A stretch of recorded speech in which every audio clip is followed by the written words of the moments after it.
You're listening to No Podcast for Old Men.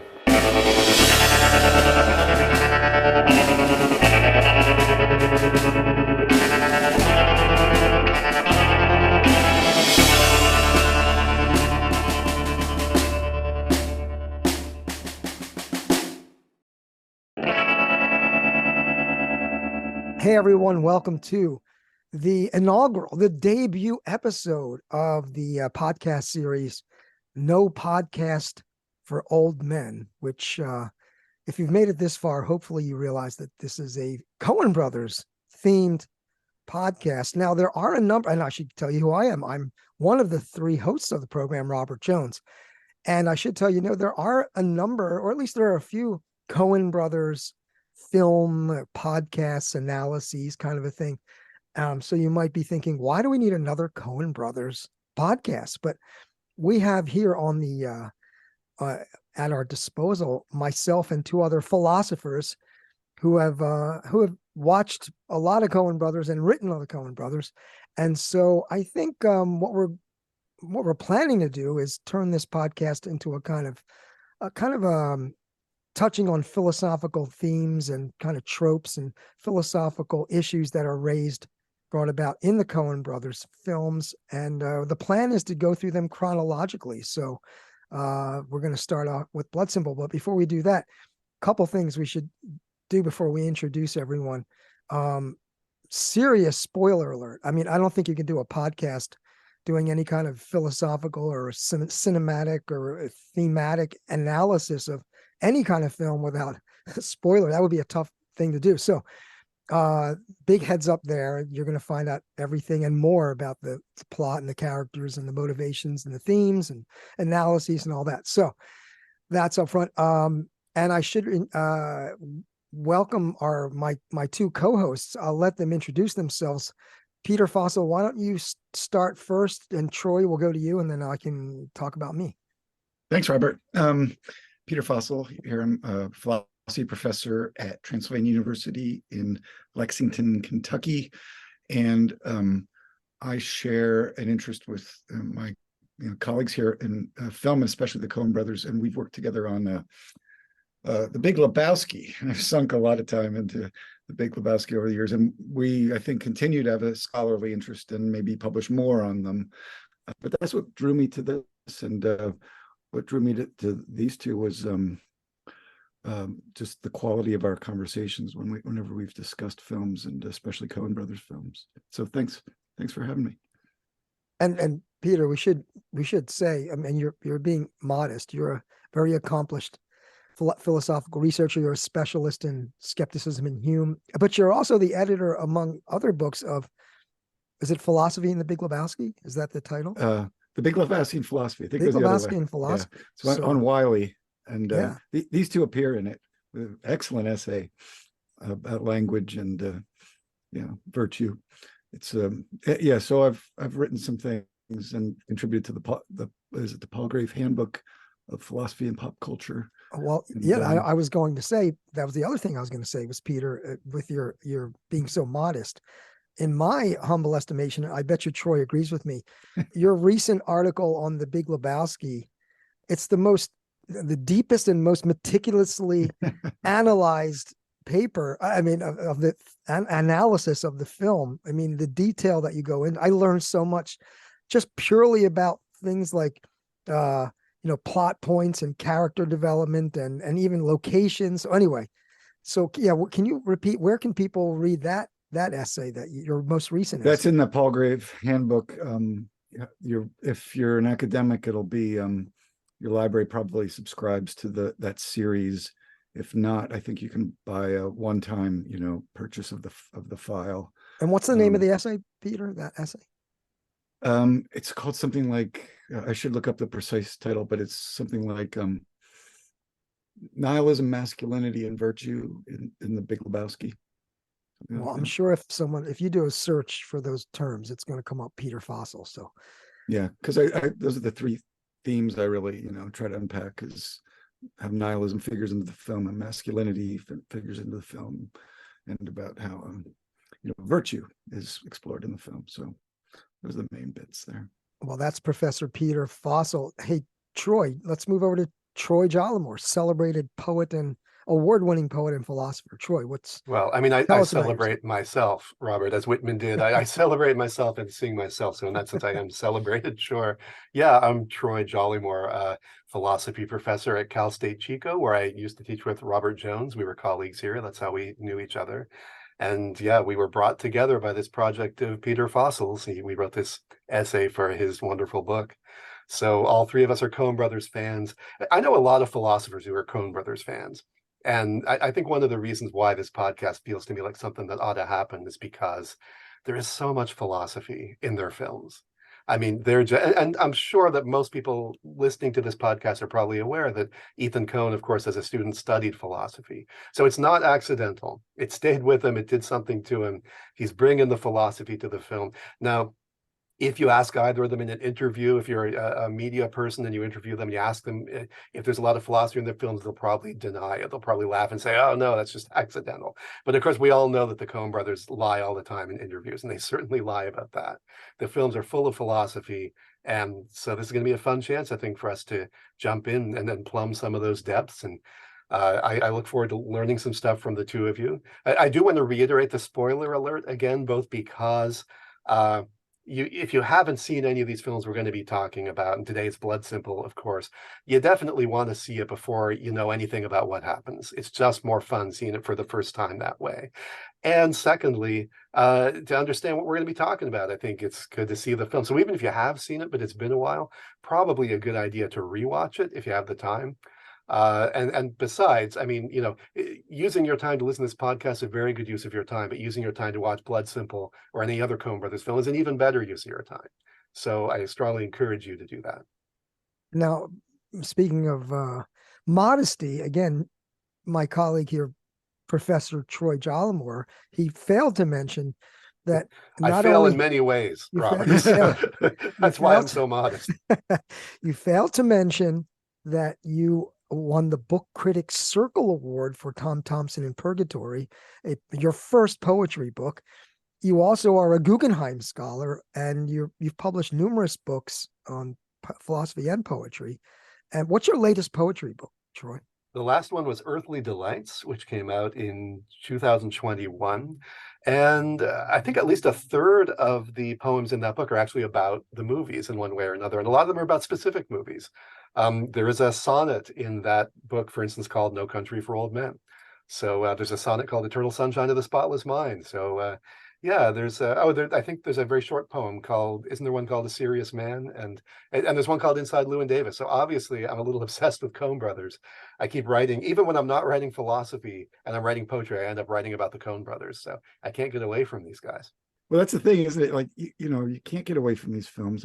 You can just go back and back and back, and you just go deeper and deeper and deeper. And that's what I did with The Big Lebowski. It was just like every frame, you start examining it. It's just so rich, and the texts so rich, and it keeps surprising you. And this film, I've watched, I think, 3 times in preparation for this, and every time new stuff. Couldn't believe it's funny. I know, absolutely. I came to this thinking, it's their first film. It's kind of simpler than the rest in some ways. It had a low budget and so on. So maybe there's not going to be enough for us to talk about. There's so much going on in it. It's amazing, I got to say. But Peter, I have this, I got to say, after reading that incredibly detailed thing on The Big Lebowski that you read, I have this mental image of you as sort of Gene Hackman in The Conversation, just listening to that thing over and over, in your room alone. I just see you that way now. So. Give me a lockdown. I'll give you an article. Right, exactly. It was the lockdown, wasn't it? That's what made that thing happen. Yeah. Hey, it's funny you mentioned the conversation, because in my little notes here, my little cheat sheet I have for our discussion today, I did have a reference to the film The Conversation. So maybe we can talk about that, in a little bit. Interesting. Quickly, I'll just tell you about myself. I am Robert C. Jones. The reason I tell you that is because there's not only there are a lot of Robert Joneses, there's actually another philosopher named Robert Jones. I was a philosophy professor at Chico State with Troy. I'm still at the Cal State system. I'm down in Southern California at Cal State Dominguez Hills, and I've worked with Troy and Peter writing on The Big Lebowski, and then just talking about the Coen brothers, and it's one of my passions. So I think we should start out with a little summary, if you will, a little background. I don't know, Troy, do you want to start on Why that? don't I start? And as soon as I make a mistake, one of you guys can correct me or expand or whatever. Um, one of the very interesting things about this film, and again, this goes back to the fact that it was their first film and it was independently produced. It was I mean, we talk about independent films today, but this film was much more independent. We're going to be focusing on the themes and ideas and stuff, so we're not going to have a lot to say about the production and so on. But it really is worth mentioning that this film was made on a shoestring because the Coens were literally going from door to door to ask people for money to make their first film. And they did this very interesting thing, which was to shoot a trailer for the film that did not yet exist using equipment that for the most part they were able to borrow and so on. Because I think Joel Coen was in film school at the time, or he had just graduated and was working for other directors and stuff. He had worked with Sam Raimi and stuff. So they shot this trailer as if it were for this film that's actually out there, but the film didn't exist yet. And they would show up at people's doors and carrying a projector, and they'd set up the projector in their house and show the trailer and then say, now, don't you want to see that movie? Help us make it happen. Give us money. And so as they said at one point, I believe the film was financed largely by dentists because their family knew a lot of dentists. So that's how this film came I think to that be. informed a little bit of Fargo too, and some of the characters that appear in there, and Serious Man, by the way. That's so interesting. I'm sure you're right. Yeah, that's great. So one of the things, of course, about this film is that because they're working with, serious financial constraints, it's very small in a lot of ways. And in particular, the cast or the characters. There's basically 4 characters. I mean, there's a couple others who are big enough to have names and speaking roles, but they show up very briefly and they pass through and they're kind of done. It's basically 4 characters and that's it. And I guess so. The 4 characters are the 2 protagonists in some sense. I mean, maybe we should argue about whether they're really protagonists or not.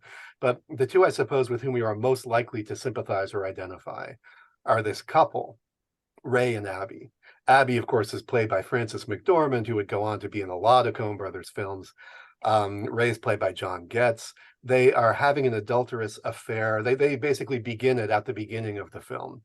Abby is married to this other guy, Marty, a real sort of sleazy guy who owns a local bar, and that's where Ray works. And the 4th character is this private detective. Visser is his name, right? Lauren Visser, although apparently no one ever refers to him as Visser in the film at all. I don't even think anyone calls him Lauren, but we do see the name Lauren on his lighter, which figures prominently into the plot. So we know he's at least named Lauren. In the screenplay, we find out his name is Lauren Visser. But many people in time of the film just call him the detective. He is initially hired by Marty, who suspects that there's some foul play going on, or I should say perhaps hanky-panky, to follow his wife, which he is doing at the very beginning of the film. And so Marty knows pretty much from the start, as soon as they start having sex, Marty knows that the 2 of them are having sex. There's a confrontation, the things flare up, they escalate, he gets extremely upset and hires the detective to go and kill them. But of course, the detective, rather than doing this, double crosses Marty, comes up with some fake doctored photos, making it look like they're dead, takes the money from Marty, and then shoots him. And then things go on from there in an escalating spiral of mayhem and violence and so on, ending up, of course, with almost everybody dead, rather like Hamlet or various other Shakespeare plays. And that probably isn't the only time I'll mention Shakespeare today. But that's my very quick plot summary to start. Do you want to add something that you think is important to know, or do we want to leap to a theme or what's going on here? Like, what's this film about, really, other than mayhem and death?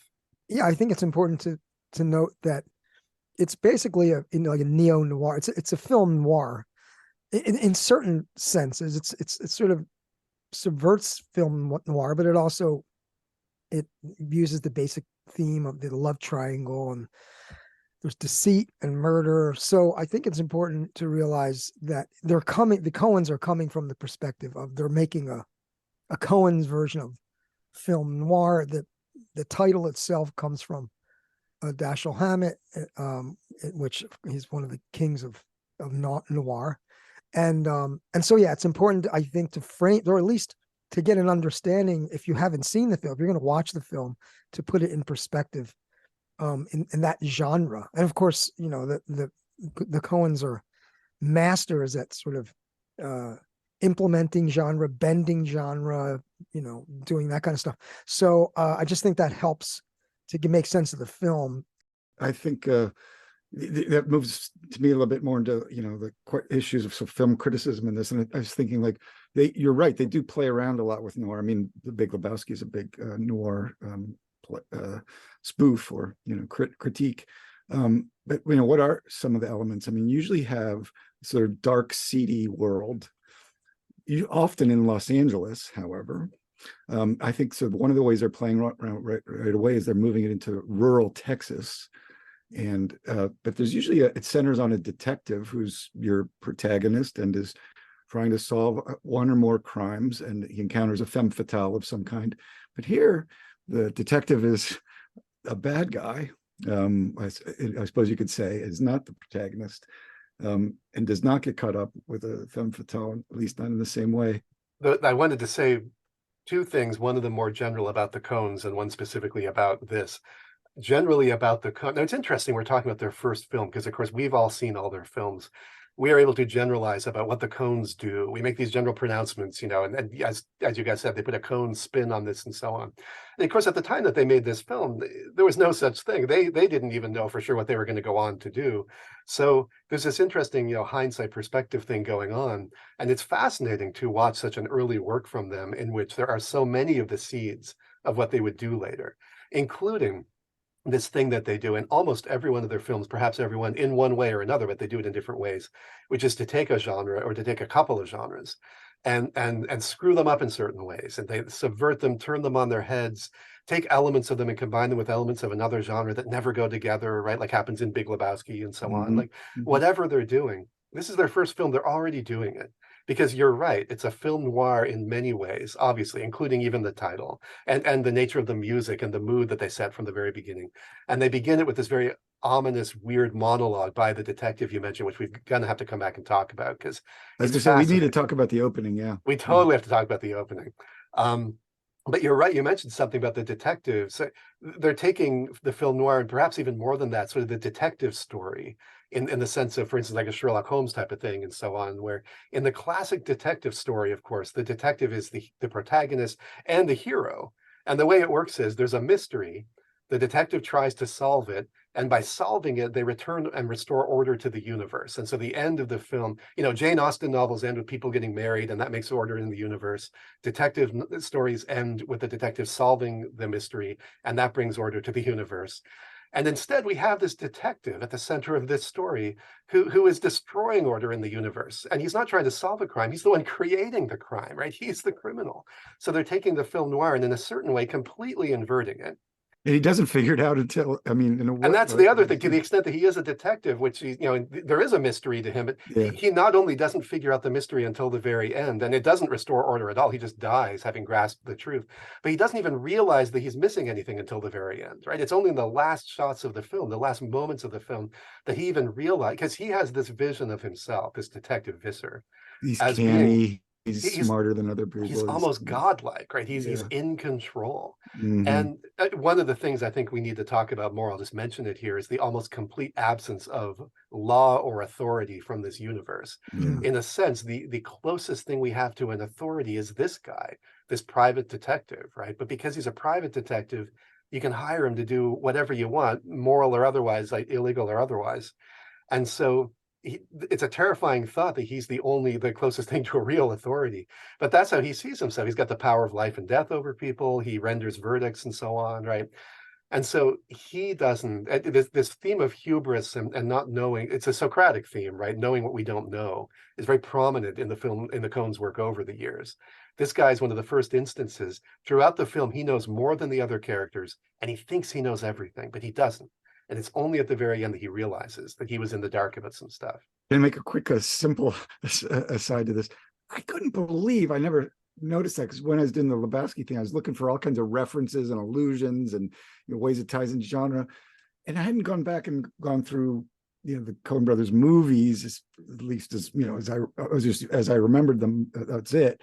But as soon as I started this film, oh my God, there's a detective in a Volkswagen. Right, the Volkswagen Beetle. Yes, I know. Right? Like, holy cow, that's like, that happens in Lebowski too, but totally different kind of detective. Although, again, like a subversion of the detective hero of, you know, so. And you'll recall, oh, sorry, go ahead, Robert.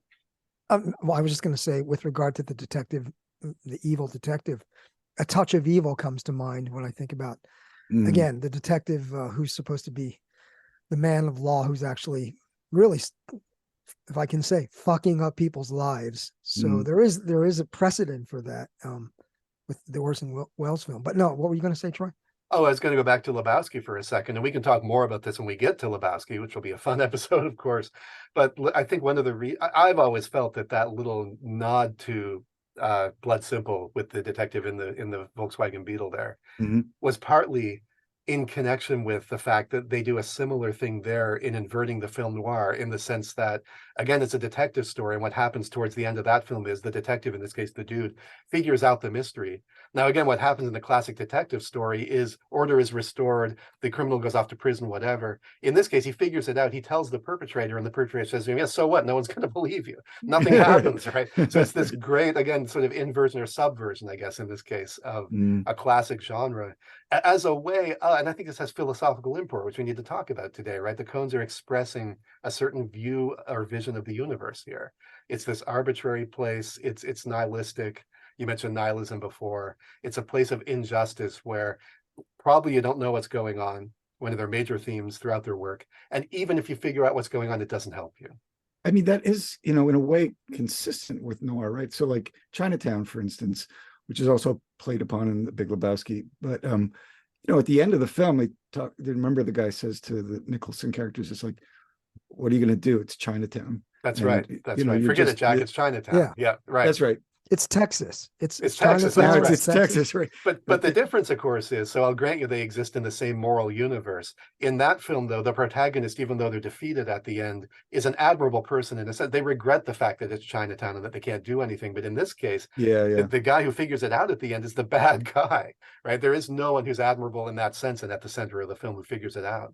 Yeah. There's some other aspects of the film noir that I appreciated, and the subversion of the film noir, as you mentioned, Peter and Troy. I mean, there's the classic, the kind of the adulterous wife and the vengeful husband, and the kind of alienation, these kind of themes that you see in the classic film noir. But a couple things stand out, right? First of all, the female protagonist, and as in many Coen brothers films, there's basically one woman that is the center of this orbit of men.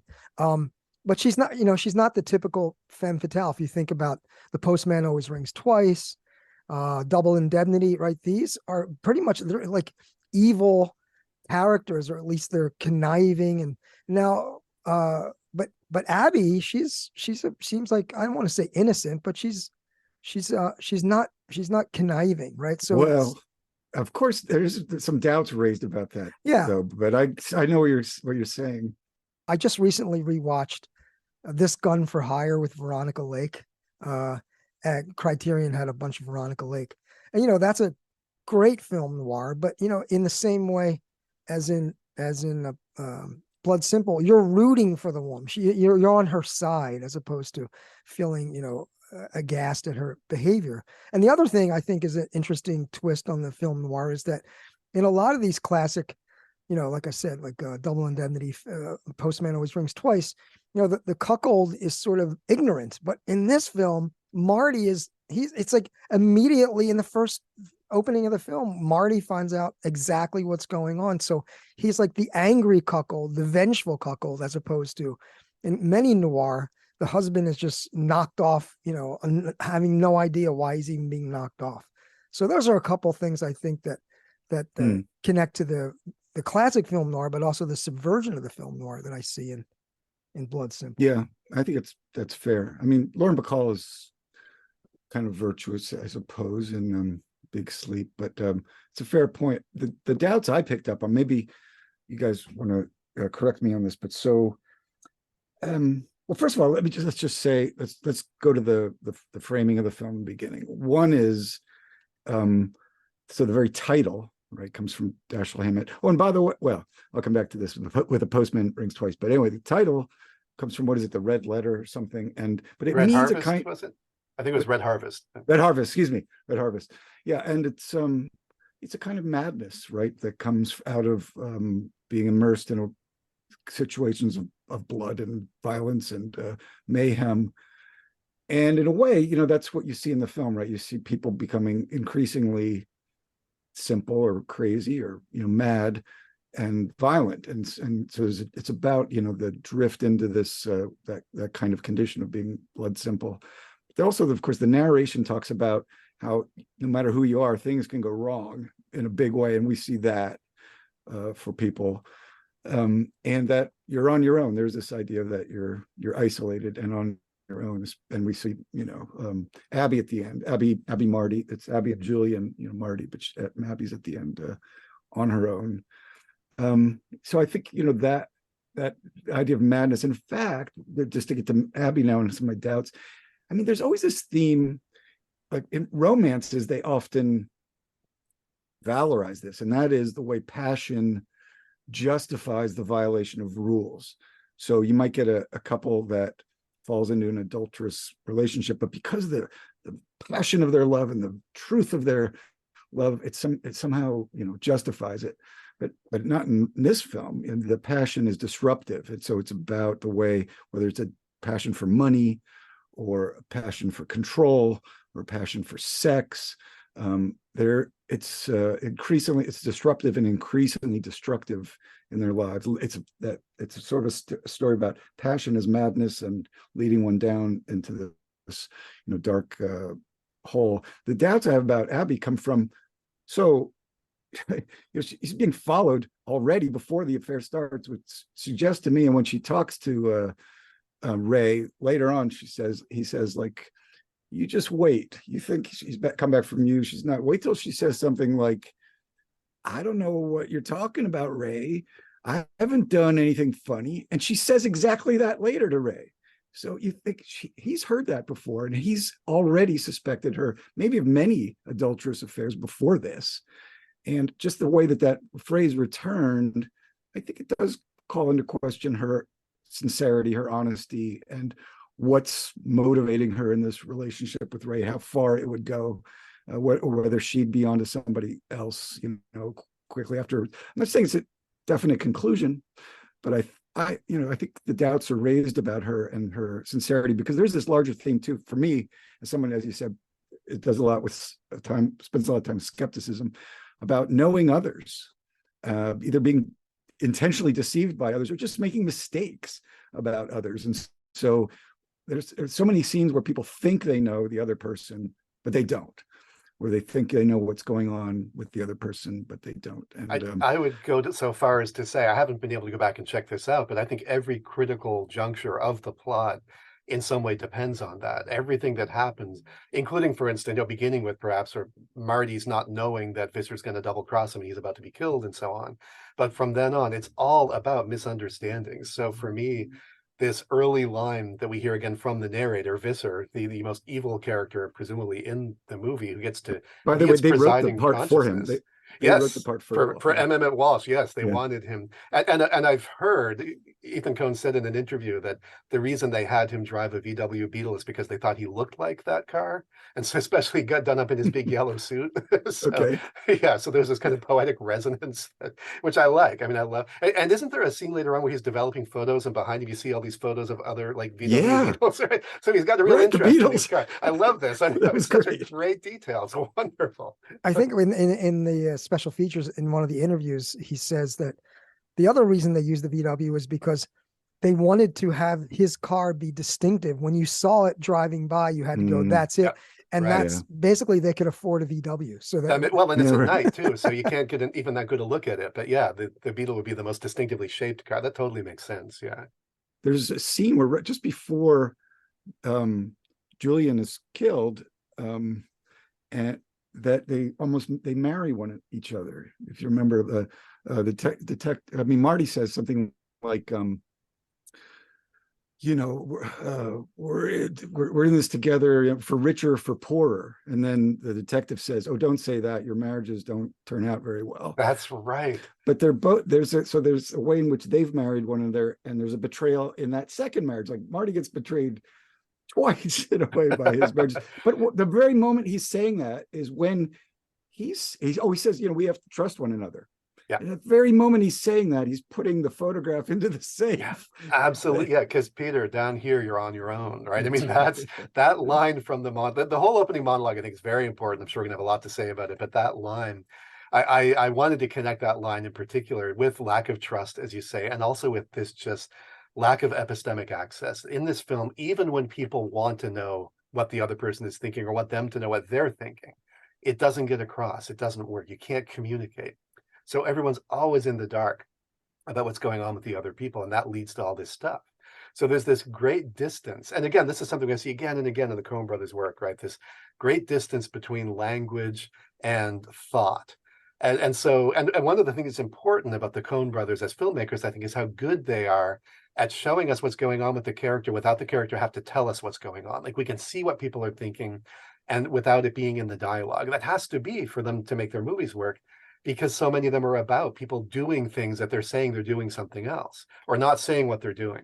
And I noticed watching it this time, how many things went unspoken, how many places there were when somebody didn't want to say something. There's an early scene, very early on, when the two of them, Ray and Abby, are still in the car. They haven't had sex yet. And one of them says, "What do you want to do?" And the other one says, "What do you want to do?" They don't want to say, "Let's go fuck." But that's what they want to do. And of course, next thing we see them fucking, right?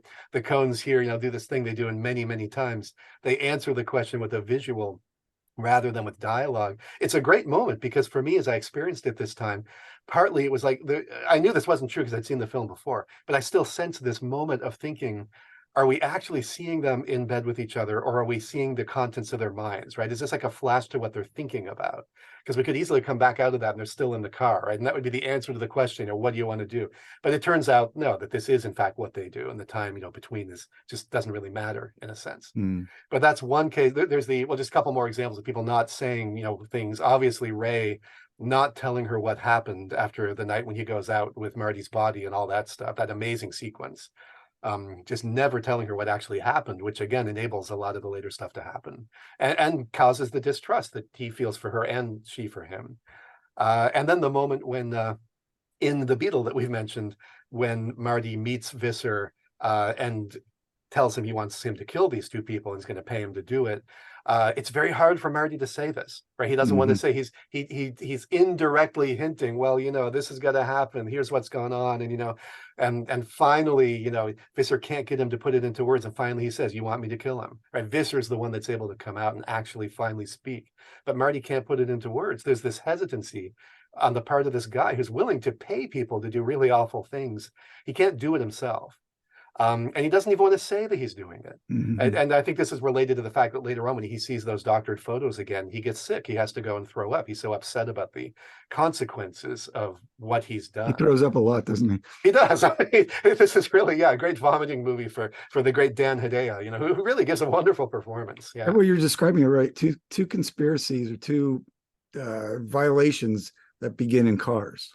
Both the adultery and the murder. They both.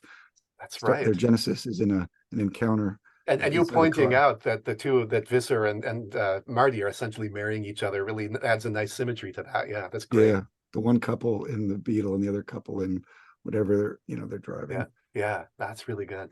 I do think that this is kind of one of the things I was noting was, as you mentioned, is it's one of the themes is it's kind of like epistemological error, this misunderstanding, suspicion, and distrust.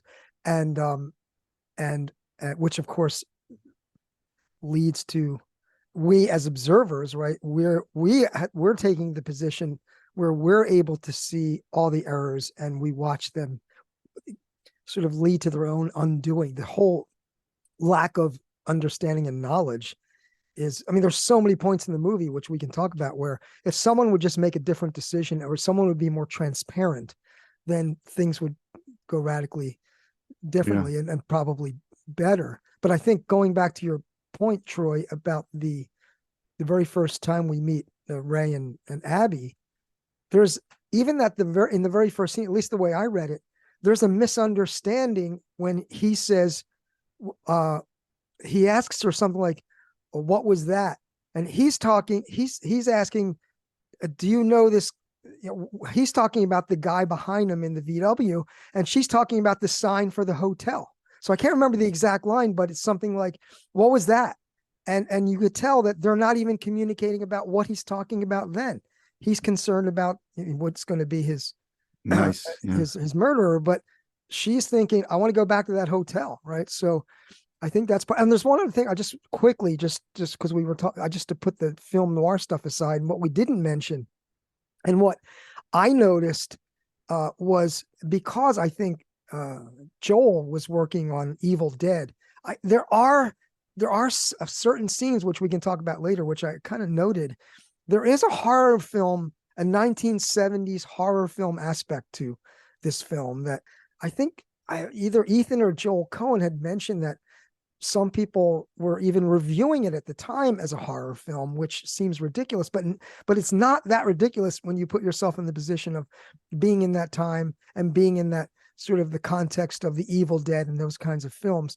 There are some specific scenes that are right out of horror films. So agreed.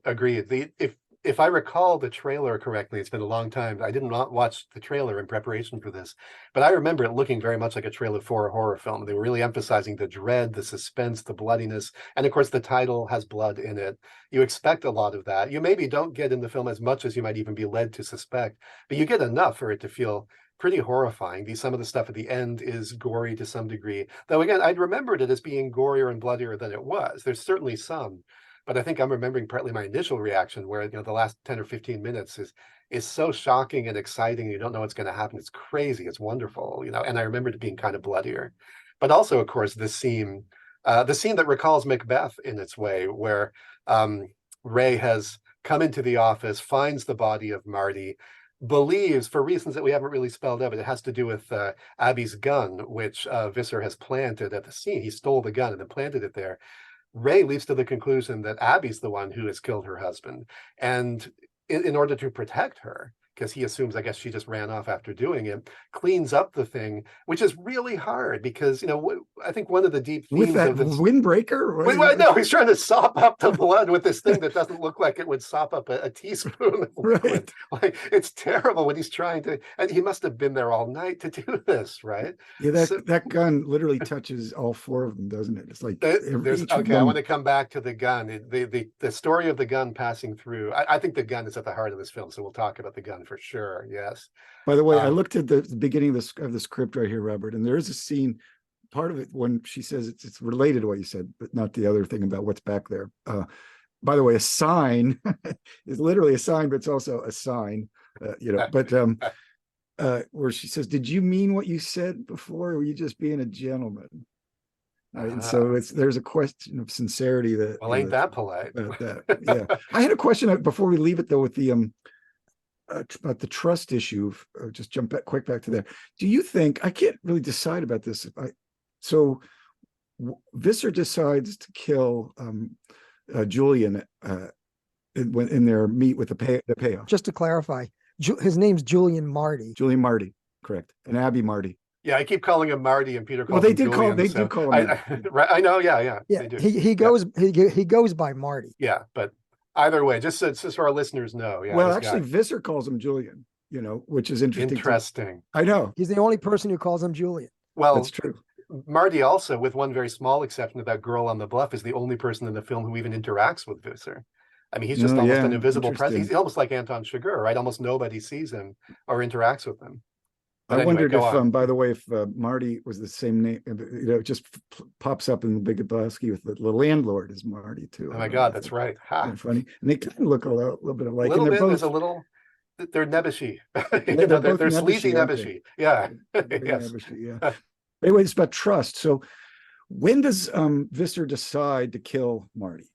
Is it right there sitting at the table when Marty raises the issue of trust and is reassuring him that, oh yeah, we have to trust one another. We're sort of in this together, just like marriage. Is it then, it's almost like, oh my God, we can't, there's no trust. I can't trust this guy. I have to end off him. Or did he plan it all along, that as soon as he decided not to kill Abby and Ray, that he thought, I'll kill Marty instead and leave them. Maybe even I don't know why, and why does he decide that? He's going to get the money either way, but maybe he decides that Marty deserves it in a way that they don't, or something. I don't know. But the question was just like, when does he decide to kill, do you think? the way I read it was he decided way much earlier. Yeah. Okay. It was sort of like a plan that he hatched to pull this thing off. And I don't know. I think part of it is that Marty was so condescending. Marty was so disrespectful of him. Yeah. Because remember he says after he shoots him, he's like, who's stupid looking now, right? Yes. The way I read it was, especially the second time I watched it, I was like, holy shit, Visser had this whole thing planned out from the very beginning. But I don't know, Troy, what do you think? Let me give you two interpretations. There are two competing interpretations. I think there's something to be said for both of them. My initial inclination was to think that he initially didn't plan to kill anybody. And that, as Peter, as you suggested, that he knew him right away he was going to betray Marty, right? That he wasn't going to kill the first two. He was going to take the money, make it look like he had done it, run off with the money, and so on. Well, he does go into the house and get the pistol, right? That's true. So yeah, there is that. See, what I like about the idea that he planned on not killing anybody is that it seems to me that one of the themes of this film that we see manifested in a number of ways is how hard it is to kill somebody. That even people really with no scruples who want somebody dead have a hard time doing it. So that Marty, again, wants these two dead, but he couldn't do it himself. And even on seeing the results of it, the doctored photographs, he's so sick with it and so on. It's partly this sort of innate moral response that sort of thing Hume writes about.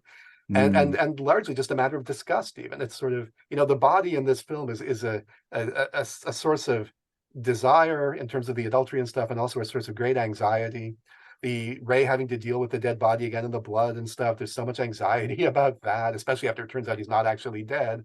There's a major spoiler, so I hope people pay attention to the spoiler alerts. I think I like the idea that all of them, even Visser, the sort of lowest of the low, has a sort of an instinctive recoiling against killing someone else, which would lead him to try to make this thing work without doing it, even though at the end he decides no, in order to be safe, he has to kill Marty. My competing interpretation, which is he knew what he was doing all along, is this. Yes, as you said, Marty insults him and so on. He clearly doesn't like Marty. I don't think the two of them like each other at all. Marty in this film functions as a kind of capitalist boss. He's the one with the money. He owns the business. He pays Ray. Two of the three others are in his employ. And the third one, Abby, is a wife, almost like a chattel wife in a way. He treats her like his property too.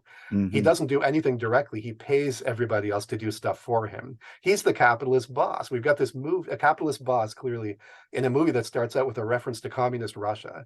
So I see Visser on this interpretation as being essentially the proletariat saying, we're going to have a little revolution right here. We're going to rise up against the capitalist boss and do away with them and take the money. So, there's. I like it. So either way, it reads nice, right? Either way, there's a nice metaphorical resonance, and maybe we're not supposed to know. Visser, he's described as a lizard by Marty at one point and under a rock. But remember what Visser says? He's like, "You can come and cut off my head anytime." And in Raising Arizona, Emmett Walsh gives a story about finding a decapitated head when he's sitting there by the. I forgot about that. Wow, that's great. You're right. He says, you can cut off my head. I'll still crawl around. I'll still crawl around. And the great thing about Visser, and I wanted to ask you guys this, it doesn't have to be right now, we can come back to it, but he laughs at this. He laughs almost throughout this entire film. He does, even at the end. Even at the end, when he's dying and he realizes what's going on, it's hilarious to him. I'm very interested in Visser's laugh, so I want to talk about that at some point. I'm not sure that I agree, or I didn't get the sense that it was difficult for Visser to kill anyone. To be honest with you, I thought that the reason, and again, I'm reading him as, he's sort of like the evil incarnate, kind of, the precursor to Anton Chigurh, but I didn't read him as not killing Ray and Abby because he had any difficulty with it. I read it as he hatched this scheme where he thought, fuck Marty. I'm going to get the money. They're going to get away. Like what does he give a shit if they get away? He just wants to get Marty and get the money. And then, he in his mind, he's like, I'm just going to pin it on Abby or whatever.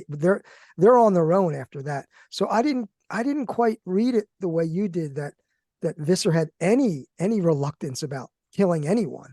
I just thought it was expedient for him to not do it. I want to present that as one interpretation, but only possible. And I agree with you that even if that's right, the amount of hesitation he feels about killing someone else is very small and easily outweighed by either A, money, right? Again, in the wonderful scene when he's agreeing with Marty to do this, he says, "Well, I'll do it. If it ain't illegal and the price is right." And Marty says, "Well, in his own wonderful way, well, it's not strictly legal. That's strictly legal. Killing these two people not strictly legal." And Visser pauses and then says, "Well, if it pays right, right?" I mean, that's a great little. And also, of course, he does turn around later on. If initially he doesn't want to kill these two, when he realizes that he's left the lighter at the scene and he thinks he's in trouble, he has no hesitation going after them and saying, "I'm going to get them before they get me." So yeah, if he is hesitant to kill other people, it's in a very, very small way. And I agree with you. I'm not convinced it's there at all. Yeah. Well, I think there is a sense in which, historically patriarchal and religious practices where it was legal to kill your wife if she is having an affair. So there's a sense in which in Texas, yeah, right. It's kind of place. maybe not as illegal. Yeah, that's a good point. And the other thing is like when Visser shoots Marty, it's ruthless. He just point blank. There's no hesitation. That's a really tough scene for me to watch because there's nothing going on except the desire to murder, and it's just so harsh. Well, I have a slightly point blank. Yeah, I was just looking at the script there. So again, I think he starts becoming afraid a little bit about Marty's trustworthiness. So he says, "Here's the script." Visser says, "Something I got to ask you, Marty. I've been very careful. Have you been very careful? Very, very careful." Marty says, "Of course."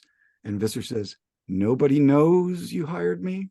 So he keeps on probing him. Then Marty says, "Don't be absurd. I wasn't about to tell anyone." Just as he's, spinning the dial on the safe where he's put the incriminating photograph, Marty says, "This is an illicit romance. We've got to trust each other to be discreet." Marty says, "For richer or for poorer?" And that's what triggers him, because right then Visser says, "Don't say that. Your marriages don't work out so hot." "How did you cover the money?" Visser says. Marty says, "It's taken care of. The less you know, the better." Blah, blah, blah. Marty says, "I made a call." Visser says, "I think I've gone money simple. I've gone money simple. This is kind of murder."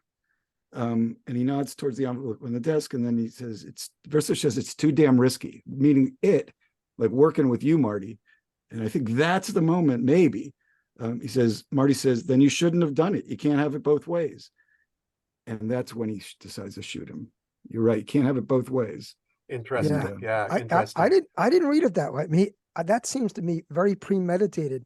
The way I read it was the line of questioning is to cover he's got to make sure if this. No, I see where you're going. Yeah. Right. He's asking these questions going, "You didn't tell anybody. You didn't if mention somebody else my knows, name." he's going to have to go get them too. He's going to have to change his plan. Why say he's money simple though? Why this kind of self-reflective moment about oh my God, what have I done? I've gone money simple. Yeah, I didn't quite read it like that. It wasn't to me it wasn't a confession. It was, and it wasn't even an acknowledgement. It was just relating his state. And because he had the gun in his pocket. As far as I can see, he went there to murder Marty. But maybe I'm just reading it too simple. Oh, that's fair enough. I did want to just finish the text, by the way. It says, Marty says, "Count it if you want the money." And the last thing Visser says to him is, "Nah, I trust you." I know. Isn't that delicious? That's brilliant. Oh, man. And then But I wanted to comment on this scene as well, and you've just read some of the lines. This is a great example, again, of Visser setting himself up as the omniscient God who is in control and knows more than everybody else, because almost every line in this scene that he utters has a double meaning, right? So he shows Marty the pictures, for instance, and Marty says, "Dead, huh?" And Visser says, "So it would seem." Right, because he knows they're not. They're just fake pictures. So Marty suspects nothing. But and then there was what did you do with the bodies? It's taken care of. The less you know about it, the better. Which of course is true from Visser's perspective, right? And so, I mean, all this stuff, every one of these lines, you look at it, it's just they mean one thing to Marty and something else to Visser. It's like he's toying with him in this way, and it's also like in a way he's performing with the sense of an audience, which for me Visser very often is. The way he talks, the way he dresses, he's always playing this character. He's giving this kind of weird performance, even when the audience he actually has, the person in front of him, can't appreciate it because they don't have the facts. Like in this case, they don't really know what he's saying. But Visser's just having a hell of a good time putting on this little performance for himself and enjoying being the one person in the universe who actually knows the truth about what's going on. And in this way, by the way, to go back to that early conversation between the first one between Ray and Abby, which you mentioned earlier, so much is set up in that conversation. Ray tells us something really important about himself in comparison with that. So Visser's the guy that wants to know what's going on, who at the end of the film, again, realizes he doesn't and laughs because now he finally does. And he sees, Ray at the very beginning at one point in the car says something like, I don't know and I don't want to know. Ray's a guy that doesn't want to know what's going on. He wants to be in the dark where it's comfortable. So Ray and Visser, in these ways, they're philosophically opposed. One of them wants knowledge. One of them wants to hide from knowledge. And this is a dynamic we're going to come back to, I think, again and again throughout the Coen brothers' work, because I think so many of their movies are about people that want to understand the universe, and in the end, they can't. And then there's some who think they think they know. They think they know, and they always end up badly, and they often cause a lot of harm by going out and thinking they know what they're doing, and they don't. Jerry Lundegaard in Fargo, to take an obvious example. Right, and this is the Socratic, the various epistemological states, and of course the worst being when you think you know but you don't. That's the worst state you can be in. Hey, you know what's a good idea if we can? Let's circle at this point, just put the brakes a little bit on the philosophical analysis. Can we come back? I like to come back to the opening titles, the opening of the film with the voiceover, and then the first, and we've been touching on the scene in the car, but can we talk a little bit about the opening of the film? And first of all, one of the things that, of course, is you're presented with is a voiceover, which the Coen brothers are going to repeat this in other films, Big Lebowski. There's a bunch of let me see, I think I made note of the ones that Hail Caesar has one. Hail Caesar, True Grit, No Country. Oh, right. Yep. No Country for Old Men. So Blood Simple, The Big Lebowski. So starts out with this voiceover. I gotta say, I'm a fan of M. Emmett Walsh. I'm a big fan of The Pope of Greenwich Village, where he plays a detective, but what the hell kind of accent is that? I watched that opening like 5 times. I'm like, it ain't a Texas. I don't know what the hell he's affecting, but where he got that from. But it's kind of weird. It ain't he got a Texas that under the rock that he crawled out from. I think. That's the accent they use down there. But the other thing is this notion that Visser is this kind of omniscient. You're saying God. I'm going to say he's like a demon. He's like the omniscient, the evil demon. And I'm wondering, the opening voiceover is given by what could be a dead man. And I was thinking about Sunset Boulevard and American Beauty in particular, where they start out with voiceovers from a dead character. And I started thinking, well, maybe he's dead at the beginning of the film, but he's also this kind of like evil, omniscient overseer. So I thought that was interesting that they have a dead man doing the voiceover, especially given the history. Of course, William Holden, I think, being the most famous. The classic example, absolutely. Yeah, that's a nice observation, and it certainly fits in with the fact that Visser here seems to, in an almost indirect way, in a way that's easy to miss, it's very subtle, sort of, indicates a kind of self-knowledge that he seems to lack throughout the rest of the film, except again at the very end when he finally realizes it, and that's when he's dying. He says, things can go wrong if you're the Pope of Rome, President of the United States, or even Man of the Year. Well, of course, we know that Man of the Year is a self-reference, right? Because on that little lighter of his, it not only has his first name, Lauren, it also says Man of the Year. So he's saying, they can go wrong even if you're me. But of course, throughout the rest of the film, he doesn't seem to think things can go wrong for him, or he's pretty confident in his ability to make sure that they don't. Now, maybe you could say, well, he's confident, but he's also careful, and he's careful because he knows that they can go wrong, right? Even if you're as smart as me, things can go wrong, which is why I have to tie up the loose ends, and cover my ass and so on. So maybe I don't think it's. And he's literally covered by these dead fish bodies. He's going to be, which the fish. I want to come back to the fish. We got to talk about the fish. The dude How is have Man we of the Year avoided the too. fish this long? Sorry, Peter. What was No, that? I was just saying the dude is Man of the Year too. Yeah, I know. I was thinking right? about what's the Coen, what's with the Coens in this Man of the Year trope? I don't know if they it love happens the word anywhere man. else. They love the ways that the word man is used in all sorts of different contexts. They keep coming back to that. The man who wasn't there. Yeah. What makes a man? All these, what kind of man are you? There's so many of these throughout their work. Yeah, Man of the Year. It might be a kind of generational thing. I think back when they were younger, this Man of the Year and this, Viscer's a member of the Elk, the lighter's from the Elks Right, Club, right? He's yeah. an Elks man, and he's not. Well, so was He is an Anton animal. Chigurh. He You is an don't animal. realize, but Anton Chigurh was also an elk. I mean, it's not something not. No, I'm just kidding. Hey, now going back to the opening title. So one of the things I read, and I don't know if you guys, I'm not sure I agree with this, but the fact that the title, when it's shown at the title card, is shown as a sentence, right? Blood. The first word is capitalized. Simple is not capitalized, and there's a period. Which, That's weird. when I saw that, I thought this is so bizarre. Now, somebody, and I don't remember who, I read a couple references about this, but somebody said, well, that's the last line of Viscer's voiceover, but he doesn't say it. So if you read the voiceover and just add blood simple, I'm not sure I agree with that, but I think it's an interesting thought.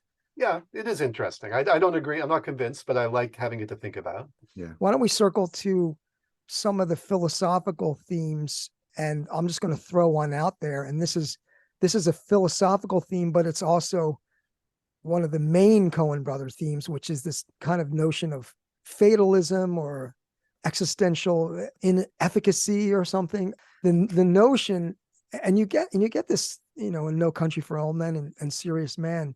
It's interesting because you get these ideas of randomness and chance and how we're fully at the mercy of the randomness of the universe. But then you also get these themes of determinism, right? Like this fatalism that I'm talking about. So I'm wondering if you have thoughts about that. In some sense, they're opposing kind of philosophical notions, but they appear and reappear in a lot of these Coen brothers films. And I think at the center of Blood Simple is it fatalistic, or is it, and this touches on another philosophical theme, which is kind of the film being a meditation on free will, in that everyone makes these kinds of decisions, right? No one's coerced into doing these things. They make these decisions. We watch them. We cringe every decision. Again, this thinking about other films, a lot of the Coen films, particularly No Country for Old Men, as you're watching people make decisions, you're just rolling your eyes going, this is not going to turn out. So what are your thoughts about this kind of fatalism and free will and this kind of chance versus determinism with regard to not only Blood Simple, but the theme as it runs through other Coen brothers films? Seems to me, do you mind if I start here? This film, being their first one again, is in some ways very much like what they do later, and in other ways, or in at least one way, different in terms of this philosophical standpoint. So I'm going to, I know it's only their first film, this is only our first episode of our podcast, but I'm going to go out on a limb and say, I think that over everything else, the Coen brothers really have one philosophical preoccupation they come back to again and again, and that is perhaps nihilism or absurdity, right? The idea that we live in an absurd universe that just doesn't make sense. And how do we do that? And what do we do about that? And I think even this film, to a degree, recognizes that. It certainly takes some serious steps towards recognizing that we live in the kind of universe that the existentialists recognize, a kind of nihilist universe, in the sense, again, to go back to that opening monologue and so on, down here you're on your own. The utter absence, again, of any institution of law from this film, from this universe. We never see a cop. There's all these crimes committed. There's no sign at any point that anybody's investigating. There's any sort of response from the authorities. Again, Visser seems to be the closest thing to an authority. I believe, and I could be wrong about this, but I think the one time the law is mentioned in any way in the film is, again, during that exchange I already mentioned, where Marty is hiring Visser to do the killing. And he says, if it's legal and the pay's right, I'll do it. But of course, if that's really the only mention, then what does that say about the law? The whole point of that exchange is that it really doesn't matter. When he says, hey, it's not strictly legal, Visser shrugs and says, I'm going to do it anyway. It just means it'll cost you more, right? So if I'm right about that, that's the only time the law is even mentioned, that it is basically mentioned with the purpose of emphasizing how little it means in this universe. Beyond that, all these dealings are between the characters. There no larger society comes into it. There is no sense of really a larger society that they are part of or responsible to. They're extremely individualistic and extremely atomistic. And interestingly, by the way, in terms of their later work, one of the things that struck me while watching this is that in that respect, I think there's a very similar sort of nihilism going on in most of their films, if not all of them. But in the respect of this being about individuals who are just completely cut off from the rest of society, the film that it resembles most, I think, is their most recent one, The Ballad of Buster Scruggs, where again and again we see characters who are just completely isolated in this old West, and they die alone, and there's no law and so on, or if there is a law, it's just as bad as the non-law, you know. So in a way, they almost came back to that sort of thing in their most recent work. But anyway, I think that all is here in Blood Simple. It's here already. We're going to see more of it. Going to see a very similar thing in No Country, obviously, but also Fargo and Man Who Wasn't There in many of these films. Here's the respect in which I disagree, and Robert, you already sort of mentioned it, I think. This film is more traditional than their other films in the sense of having in this idea that character is destiny. That it really does have a sort of a traditional idea of tragedy where your own fatal flaw brings about your end. And so Marty brings about his end, Visser's, including intellectual hubris, as we mentioned, and so on, brings about his end. Ray's sort of ineffectiveness and the fact that he never really does anything, he simply reacts to everything, brings about his end in the way that he's killed in the end, even as he's shot from behind. It's nothing that he does, he's just standing there, you know, he's just an obstacle to be removed. And Abby, of course, survives in a sense because I think she is, in a way, the hero. Not morally, maybe. I'm not even sure they care about the moral stuff. Like Peter, you mentioned, you know, she's sleeping around and so on. I don't think they really care whether she is or not. But she's the strong one in the end, not throughout the whole film, but in the end, she emerges as the strong one. This is connected with the story of the gun, which again, I want to come back to, I think. But I think that this is a very traditional idea in that sense that these characters all bring on their own fates on themselves in some way. And that's something I think that in their later work, they very much go against as well. Because again, they begin to try to make sense of an absurd universe in which that's just not true. What do we do in the world where our own free will is ineffective and our decisions don't really determine our fates and so on? But at this point, I think they haven't gotten there yet. So it's in that way more traditional. It's almost Shakespearean in that way.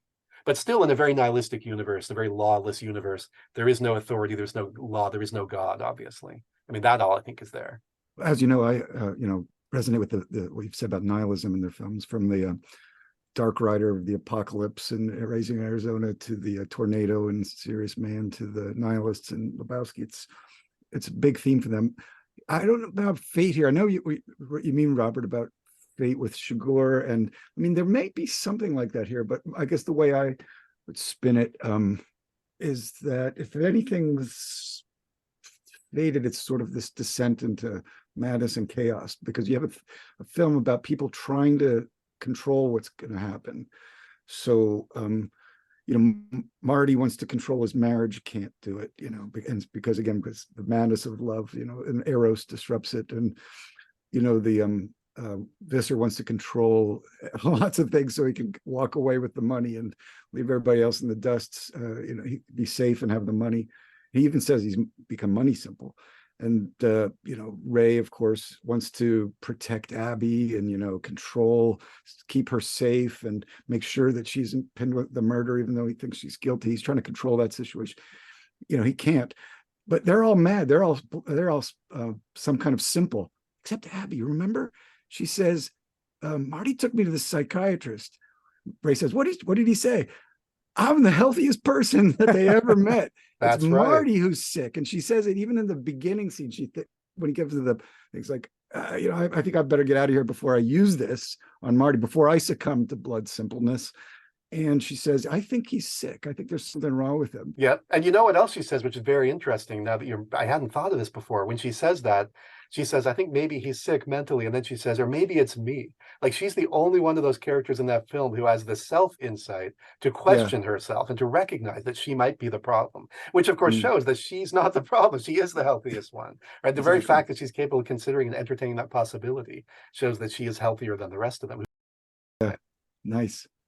Well, I wonder, going back to the original or something I raised earlier about the universe of the Coen brothers, I guess in particular this film, do you think, talking metaphysically, do you think the universe of the Coen brothers is deterministic?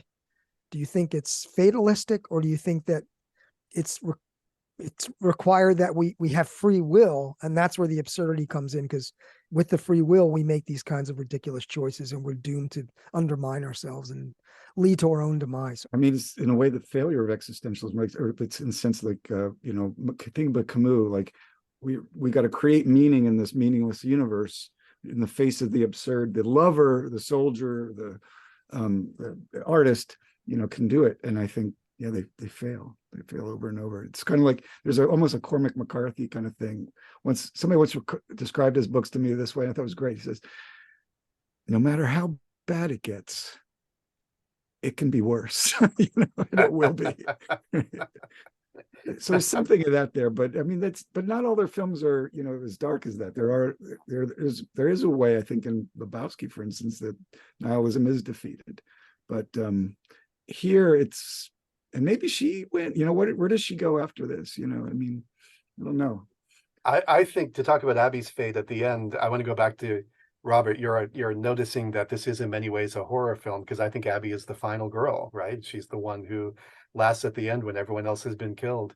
And so we have this very recognizable horror movie trope showing up in this film. And it's by her own strength and cunning and so on. And final girls are often virtuous sexually, but in fact, early on, there were the ones that sort of almost originated the trope were in fact sometimes sexually promiscuous. So Peter, it doesn't matter if she is. Again, that might be fine in their view, not a problem. But yeah, she's healthier than the rest. And so she ends up as emerging as the strongest one. Well, what do you think, Robert, though? You keep asking those questions. What do you think about that? I don't have a clear answer. What I think is that choices obviously play a key part in the film. As you watch this story unfold, there is a kind of deterministic, there is a dominoes falling, and this happens in a lot of Coen Brothers films.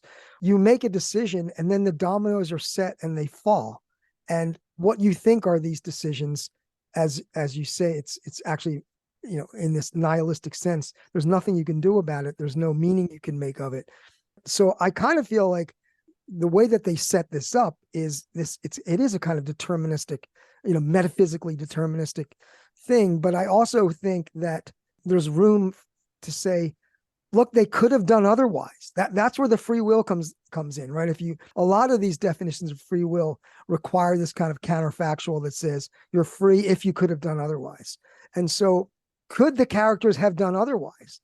And, that's something I'm not clear on. I mean, part of me wants to say, yeah, they, as a viewer, I'm like, don't do that. Don't make that decision. But as a lover of the Coen Brothers, I think it doesn't matter. Do whatever the hell you're going to do. It's going to end up with the same fate. I don't want to put this in terms of determinism or free will, but I get what you're saying. It seems to me almost more of a chaos theory type of thing, that these tiny things can determine the outcomes and may have much more effect over our lives than the decisions that to us seem like they're going to control it, or to us seem so momentous. And so something like, for instance, Visser's, to come back to the fish, Visser putting his lighter on the desk and it getting covered up by the fish so that he then doesn't see that it's there. And of course, the camera several times shows us the lighter so that we know it's still there, right? It's almost relentless, those shots of the lighter under the fish, right? But no one in the movie knows it's there. The only, maybe Dan Hedaya did, and he's dead now, so nobody else knows. So he doesn't know. It's a tiny event, right? Just leaving a lighter on the desk, a fish happening to be moved on top of it, whatever.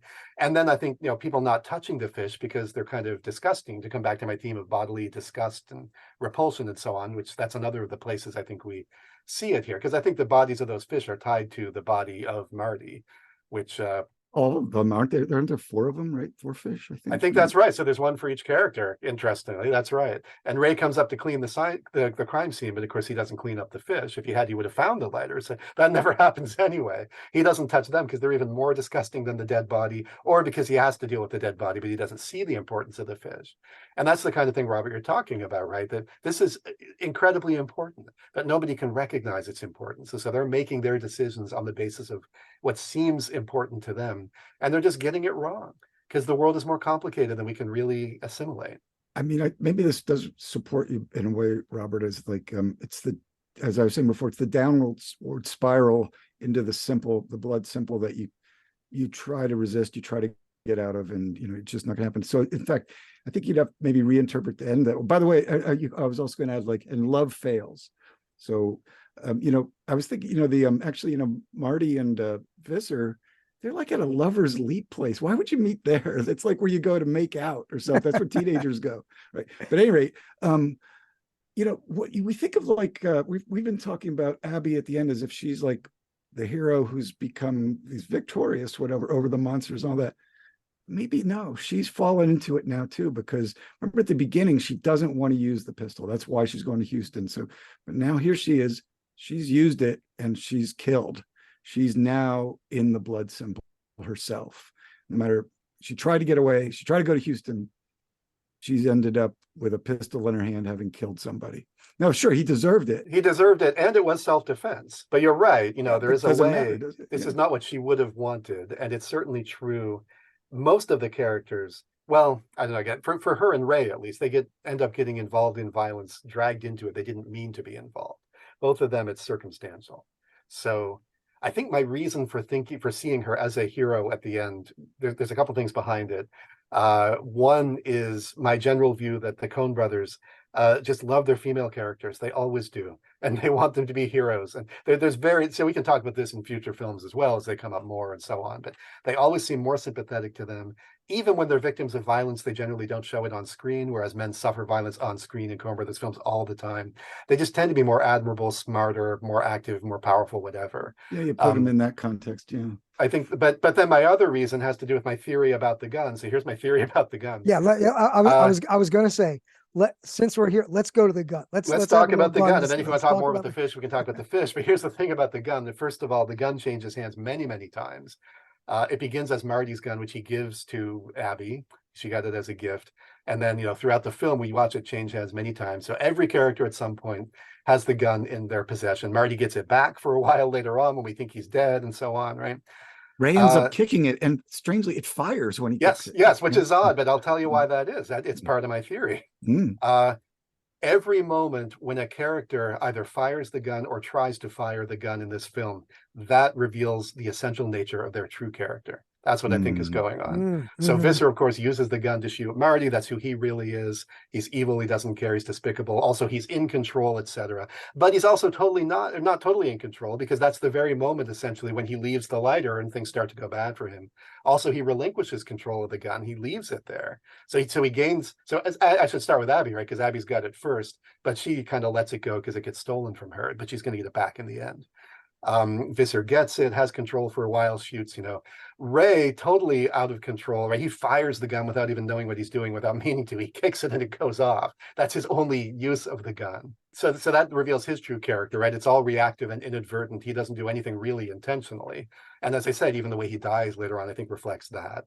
And then poor Marty, of course, gets the gun back, comes to, in his own grave, literally, has the gun, tries 3 times to fire it, and can't, right? That, again, is how the impotent capitalist boss who can't do anything for himself, right? He can't fire the gun, even when the gun is in his hand. And I want to point out, even when there's a bullet in it. It's not that the gun has no bullets. We know there's a bullet. The Coens have been very careful to let us know how many bullets there are, right? And so on. And if we've been keeping track, we know that since the trigger's been pulled 5 times, the next time there's a bullet in it. So if he manages to pull that trigger one more time, it's going to go off, but he doesn't.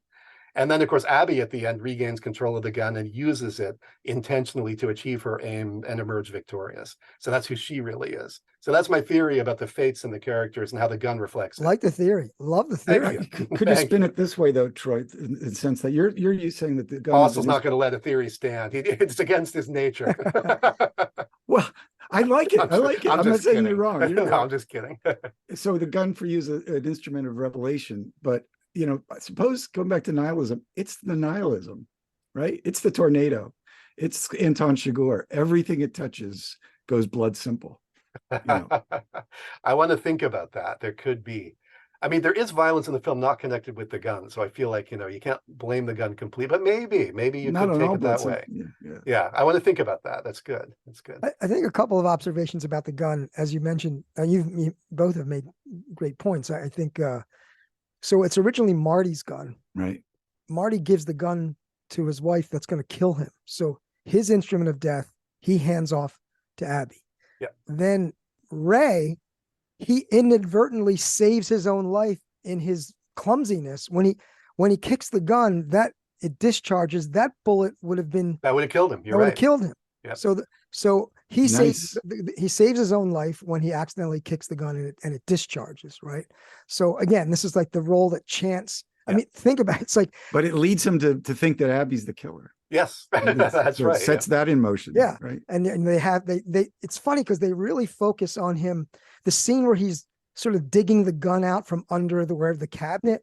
It's if I watched it a few times, like that's a really inordinately long, like they're making it, it's like an effort. Like he has to get a hold of the Nice. gun to sort of confirm shit, this is Abby's gun, right? Well, and to protect her, because if he thinks it's her gun, he's got to get it out of there, or else she'll be. Yeah. You know, You're right, though. There's another long scene like that. Remember when she's fighting with Marty in the living room, which I thought was badly staged myself, except now I think because they take a long time. She's trying to get to the gun. Yes. She's trying. Yeah. It's like, how long are you going to set up this? Come on. But now I see it. yeah. Control goes with the gun. Yeah. And identity, right? The gun, like the lighter, these are both connected to particular individuals, so they're ways of identifying people. And like Visser's car too. Cars often play this role in Coen Brothers films, right? A particular car is identified with a particular person, which is why Anton Chigurh keeps changing cars in No Country for Old Men, right? So they can't track him down. Right. Anyway, right. so projecting Yeah, ahead, Robert, sorry, go on. finish, Robert. No, I was just going to say that, so the gun, the fate of many of the characters lies not only in who has the gun, but this chance, right? I mean, what are the chances that you pull the trigger 3 times and get those 3 empty chambers, right? Yeah.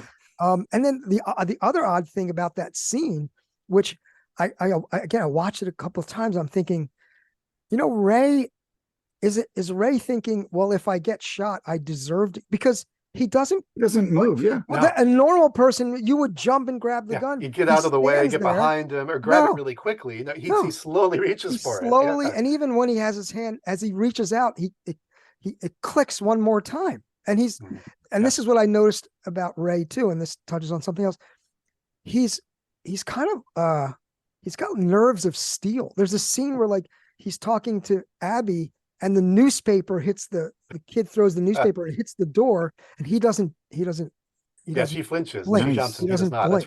That's right. So that's an interesting thing. That's interesting because I had been reading him more in a negative way in terms of the grave scene again, where he's either gone blood simple or he's just simple. He's kind of a simple guy. Marty pulls the trigger once, it doesn't fire, and Ray thinks gun's not going to fire. No bullets. It doesn't occur to him, right? Well, maybe there's bullets still in there. They're just an empty chamber, right? So he's confident. And it turns out his confidence is justified, but it shouldn't have been. He should have been a lot more careful. Yeah. For some reason, I read into him thinking, if I go, I can see that, go. Robert, because like that's a point at which, I mean, he's got to make this decision to do something really, really dark.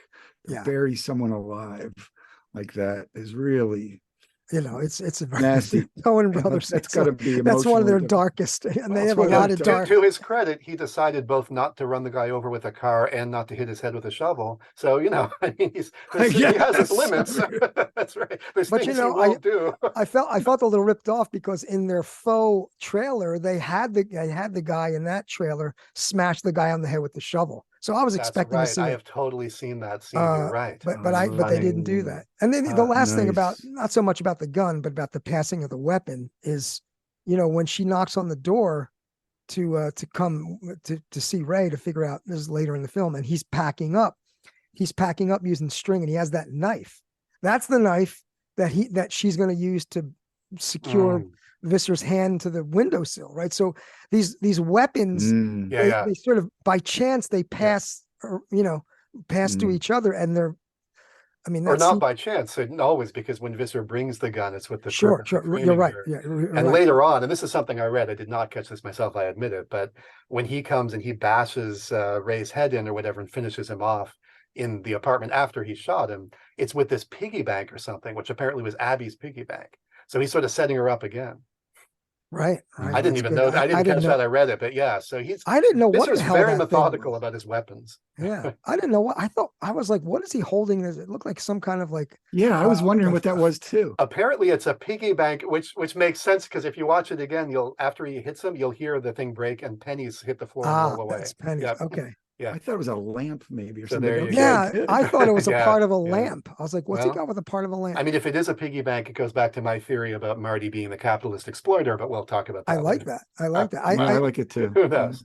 He is the one who buys the gun, I suppose, too, initially. So it's his property that then, but You know, the anyway, gun, yeah. I was wondering about, like, historically 1982 when they're making it or whatever, who famously had a pearl handled gun? It was Nancy Reagan. Oh my God. You know, That's I was thinking, awesome. like, could that be an allusion to that? And even the rain, like, why rain in the beginning? It's freaking Texas. I'm Yeah. thinking, is this like just a noir trope? Because like even like Blade Runner, it's all the rainy, grimy city. Or I was thinking like the deluge is here. This deluge is happening, and it's sweeping them away. Or I also thought about Taxi Driver, and it begins with the definitely. rain on the streets. Sure. Well, look, I have some comments about the rain, and Oh yeah, let's hear. Well, quickly is so this theme of water and the rain. So first of all, what's interesting is that you have the windshield wipers are integrated into the soundtrack.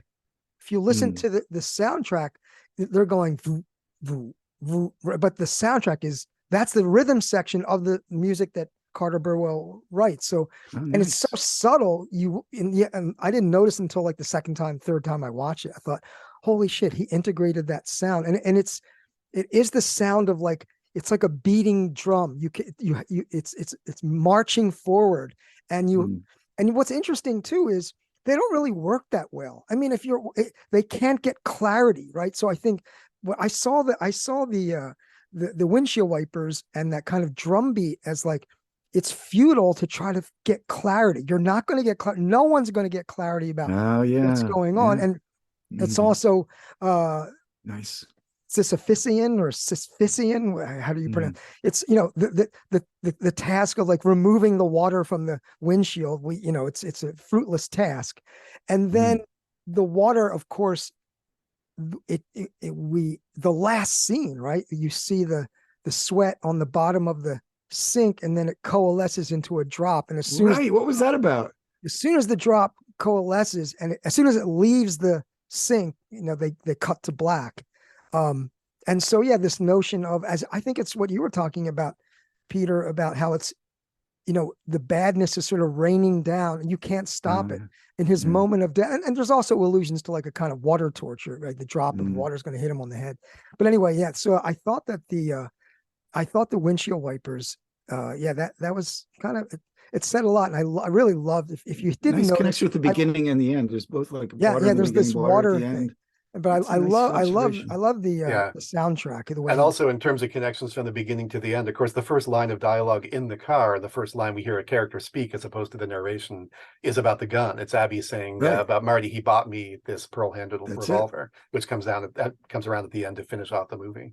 I wanted to touch on another theme, and I do want to circle back to sort of grander Coen Brothers themes, but I made a little list in my head of films about misunderstandings, right? And here's what I came up with. And the reason I'm going to tell you why I thought this, because again, they subvert the genre. So I thought about North by Northwest, right? The Man Who Knew Too Much, The Big Lebowski, Burn After Reading, the Korean film Old Boy, right? These films are about misunderstanding. I mean, among other things. But what's interesting about Blood Simple, in these other films, as you mentioned earlier, Troy, it's like in the end, everything gets tied up. The epistemological fog clears and everyone knows, that's what was going on. In Blood Simple, at the end of the film, there's so many people are left in the dark, right? You're left with this kind of longing that you don't have a sense of resolution, because part of the resolution, it's not merely that you know what's going on. You want your heroes, you want the characters to know what's going on. And so I think it's interesting that they subvert even the misunderstanding film to where you're left, at the end of the film, I don't know about you, but there's definitely a sense of like non-resolution. Even though I go, oh, wow, all the pieces fit together, I still feel like I want them to know. I want all the characters to know, and they never do. Well, some of them do. Visser does. One does for a few seconds, right? Yeah, and one of my great questions about the end is, and it's about Visser's laugh. The fact that here again, when we first encounter him, I think he's laughing. He laughs throughout most of the film. He laughs at the end in that crazy final moment. Is he laughing because he's laughing at himself, having realized now how deluded he was? Or is he laughing because, having realized what's really going on, he has finally regained his superiority over everyone else who still has no idea? So even though he's dying, he knows the truth. Abby never will. And that gives him that sense of being the godlike, omniscient character again. And so he's laughing because he's back there. And I don't know, how to decide that. No, that's great. It does sound, to me, it does sound like a mocking laugh. It kind of is, which it usually is with him. I mean, he knows the world is a piece of shit and it's terrible and we got to live in it. And he's almost like the stoic philosopher that's read Epictetus and taken it so seriously, like you got to detach yourself so that it all just becomes a joke to you, and then he can't get at you. And so nothing that happened, even his own death, he's going to laugh at it because he's so detached in that way. But I wanted to say, in relation to the Coen's later work, there's this certain sort of final shot or final scene that occurs in several of their films that relates to this. And I think about it a lot. And this is a version of it, but it's different again. The classic final shot that I'm thinking of would be something like Barton Fink, where you got the main character sitting on the beach. They're usually sitting or sometimes lying. They're kind of looking out into nothing or looking out of the open or whatever. They don't understand what they see.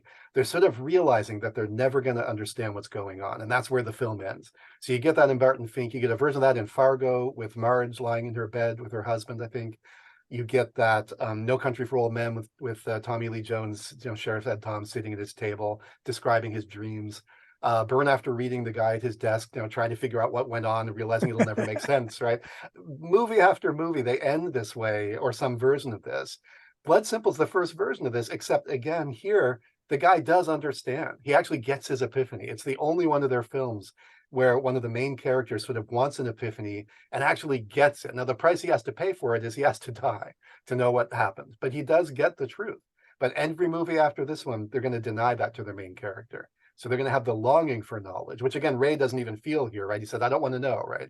So they're going to have that longing. Think about, Larry Goffman, of course, A Serious Man, another classic example of that. Both Larry, just having gotten the news that he's probably got cancer, and his son looking out of the tornado, they both experienced versions of this. So, so many of their characters have that longing for knowledge and understanding that is just denied them, and it's frustrating at the end. And the last that we see of them is them, it's sort of sinking in that it's just never going to make sense to them. And what the hell do I do now? Yeah. And the Coen brothers just hand that to you, and then you have to leave the theater. That's right. Then you got to walk out of there. It's terrible. What do you do? But, connecting to this thing about misunderstandings, I was thinking, imagine the film North by Northwest and Cary Grant, he never figures out why the hell people are trying to kill. It would be a bizarre, you'd be like, what the hell? It would be a flaw. And yet in the hands of the Coen brothers, it becomes a strength where you're like, holy shit, why did you do that to me? Now I have to deal with the fact that the real world is not as nice and tidy as cinema is, Yeah, exactly. Which is one of their big themes again. And they're very aware of the way that our ideas about this have been shaped by cinema and by popular culture, so that we expect that understanding, which we're not going to have, which again leads us into making all these mistakes, right? And all these terrible things. It's part of the reasons why they keep helping themselves to these genres and then subverting them, because they're telling us, you don't live in a movie. The real world doesn't work like this. If this were a movie, if No Country for Old Men were a genre film, which it looks like, Llewellyn Moss would have his confrontation with Chigurh at the end and probably emerge victorious. That doesn't happen. He doesn't even get the confrontation. He dies off screen, right? I mean, it's totally the same sort of idea. I mean, it is and it isn't though, right? Because their films are so cinematic, there's absolutely. They're helping themselves to all the wonderful genre stuff for sure. Absolutely. They're like, but then they refuse to resolve them in the genre way. They refuse to give us that prescribed conclusion with the closure and stuff that we crave. They sort of, they say, look, fuck you for wanting closure, right? What's wrong with you? Get over it. Yeah, totally. And on this this is a good place to circle back to these, what I was thinking of, like Coen brothers themes or tropes we see. And one of the things that we're touching on now, one of the tropes that we see, the themes, is this, what I'm thinking of is like I'm gonna say it's like non-intersection. And I think in Blood Simple, and of course in No Country for Old Men, in Blood Simple, we kind of metaphorically, these characters never quite intersect. And of course, in No Country for Old Men, they like literally never intersect. But Yeah. you're watching these characters and they're separate. Of course, you can see it, but they're suffering from this kind of like fragmentation and disconnection, alienation, all these things that they're experiencing. And it's the Coen brothers. This is, to me, it's one of the strengths. They're masters of having these characters who are so intimately connected, yet they're still isolated from each other. It's just brilliant. And that's one of the themes I think it's laid out in its sort of nascent form in Blood Simple, but they run with it for a lot of the other films.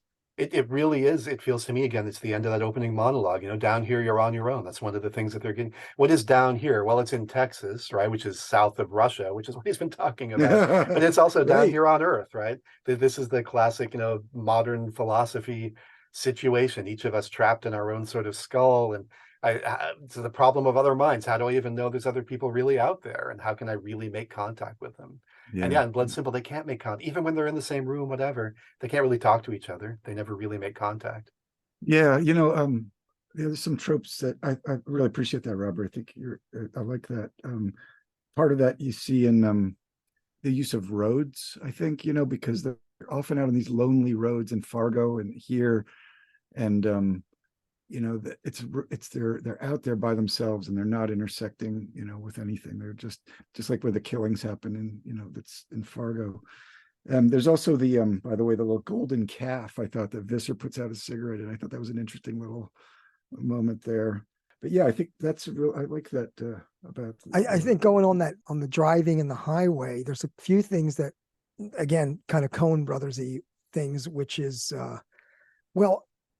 of course, in Fargo, there's that scene where there's the passing vehicle while at night in the commission of a crime, and we see that in Blood Simple. He's trying to force Marty's body, and the truck is coming, right? Truck comes by, and so that's a motif that we see on that. Another theme with the car is there's a scene where after he buries Marty, but Ray. He's driving his car in like this. It looks like an agriculture thing, but there's nothing planted, right? And there's these rows of soil, and he's sort of driving. And that immediately I thought about in Fargo within the snow, where you see. I think Jerry. He's in that parking lot with all the snow, and I think Buscemi's also in a parking lot, like doing like donuts or something. Yeah, I think it's Buscemi who does that. Yeah, I'm trying to remember. But yeah, so that theme of the like isolation and driving and sort of like, I mean, I don't know how much to stretch this, but the lines in the parking lot and the lines in the field, and the character is going willy-nilly as it's kind of like a fuck you. It's like fuck this order and shit, fuck it, Yeah, in fact, I like that, because think about it. One thing I thought about when in that scene when he's driving out of the field is like, he's leaving tire marks all over the place that can lead anybody right back to that freaking grave. Yeah. But he's crossing in like an irregular way the nice, neat lines of the farmer, and he's violating them. He's off the track. He's in this random, chaotic kind of path that leaves a trace, Now, to be fair, he's been up all night burying a body alive. So, he's probably not in his right mind exactly. Little Blood Simple. I'd probably do the same thing in his position. That's right. So, but it is really true. And there's another little just quick digression, but it's connected. There's a little Coen brothers kind of thing. They just throw it in there. But when he goes to, he's getting in the getaway car, and for a moment it's not starting, and you're like, oh man, holy shit, right? And that is so right? Coen brothers, right? It's like it's like just when you think you're never out of the reach of fate. It's like whatever's going to happen, man. That's the worst time. But of course, and it makes sense. He's been out there. It's an old car. He's been out there all night with the headlights on. He's got the headlights on. Yeah. So of course it makes sense. And you immediately think, oh my God, what he thought too, I'm sure, right? I'm so stupid. Why did I do that? But then the thing starts. Yeah. It's a nice little mirroring in a way, right? The attempt to start the car a few times, finally doing it, of Marty pulling the trigger a few times and then hoping it finally catches, and which never happens for him. But yes. And in other films, because when you're watching it for the first time, you're thinking, oh shit, now the car's not going to start. Now he's going to get caught. But the Coens are they're sort of saying, we're just reminding you that A, this could happen, and B, in these other films, they're subverting a genre in a sense too, or at least a plot point where they're like, no, we're just fucking with you. The car's going to start. We just wanted to, give you a little wake up call.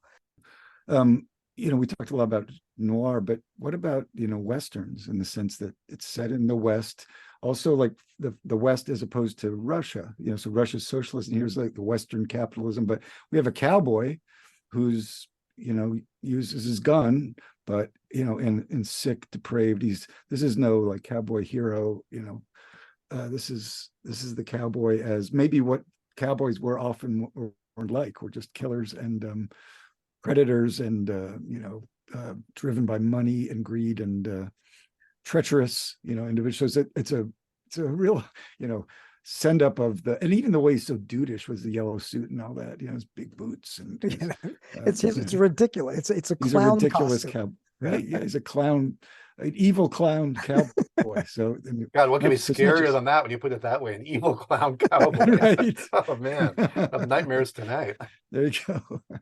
Just a quick digression again, because we were talking about the sink, Troy, we didn't mention that. Barton Fink. Remember when the camera takes us down the drain into the pipes, the pipes, the right? journey through the pipes, right? Oh man, that's a crazy sequence. Not only do they have an obsession with dentists and with plumbing. With plumbing, apparently, yes. Well, we'll be plunging the depths of Coen films on this podcast. So. The other thing I was thinking about, another Coen theme is, or at least it's it called to mind was, remember when Ray he goes back to the bar.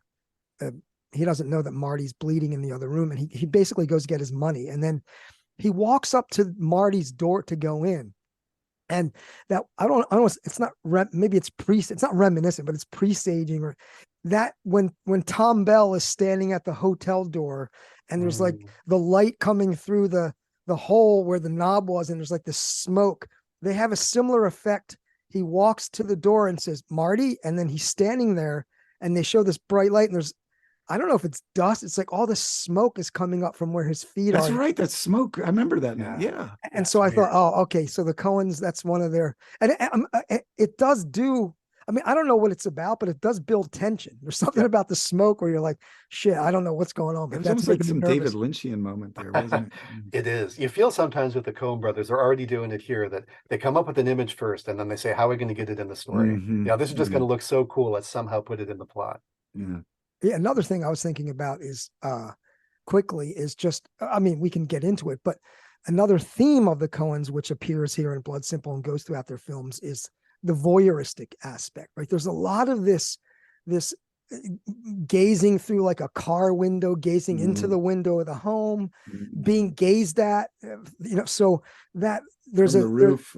And of course there's a lot of places we can look to, but this is a Hitchcock theme as well. But yeah, so that theme in this film where you're being watched, and there's one point where she wakes up and she goes, he's in the house. I feel like she's talking about Marty, and of course it turns out that it's Visser who's there, but that voyeurism we see throughout the Coen brothers as well. It didn't even occur to me until you said that, but one interesting fact that in their first film, these two filmmakers are going to make their living with the camera. The evil protagonist of this film largely makes his living with the camera.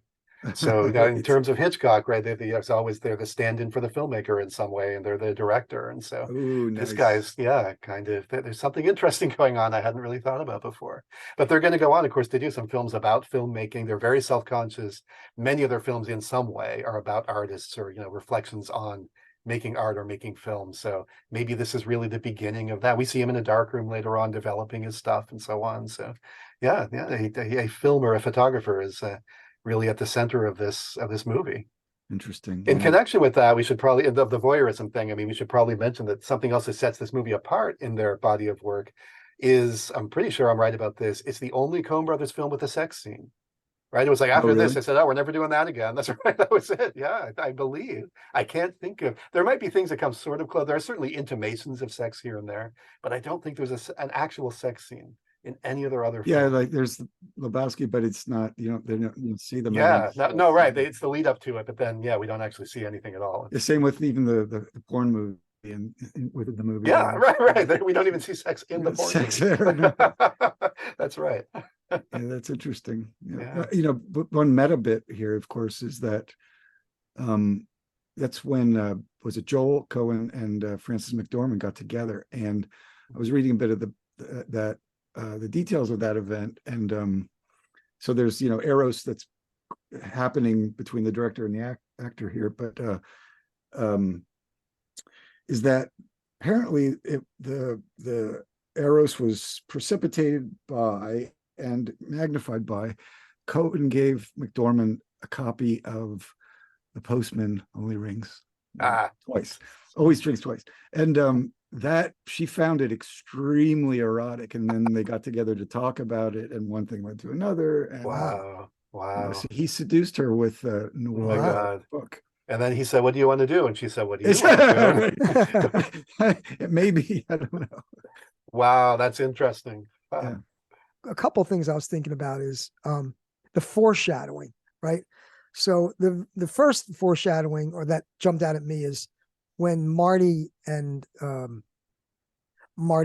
he assaults Abby, and then she breaks his finger and kicks him in the nuts, and then Ray says when he speeds off, he goes, "I like to see Marty's face. I like to see his face Where he hit the dead end. when he found the dead end." Right. So I thought, okay, well, he is going to see his face when he finds his dead end. And, Right.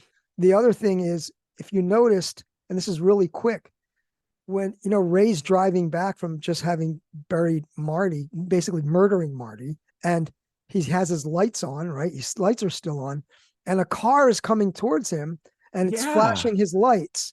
What was that? And if you notice, the moment that Ray hits the lights off, as the car speeds by, there's a cowboy in the seat, and he gives him the okay, but he shoots him. So He shoots him. he's saying, you're going to be shot by a cowboy. I mean, that's foreshadowing it to me. Wow. He's Wow. foreshadowing Nice. his demise, right? I didn't make that connection. Awesome. You're so right. That's good. Yeah. Let me see. There was something else. He had such a goofy look on his face too. He's like, He's such a weird. He was a total goofball. He's one of the Coens are so great at creating these characters that you see in brief scenes, sometimes literally for an instant, like in this case, and yet you remember them because they really stand out somehow. They really stand out. It's crazy. But maybe this is something that happens all the time in Texas. That's just how they greet each other. Making the gun with their fingers and shooting you. Like, I don't know personally, but another thing is, with regard to the horror aspect, I know that that Joel was working, as you said, with Sam Raimi. He was working on The Evil Dead, and there's a couple of shots in the film that are right out of Evil Dead. Two that I could think of is when Marty's corpse grabs Ray's ankle in that moment, right? That you think he's dead, and he grabs his ankle, and he's trying to get his. So it's kind of like the movie Carrie too, where the hand comes out of the grave.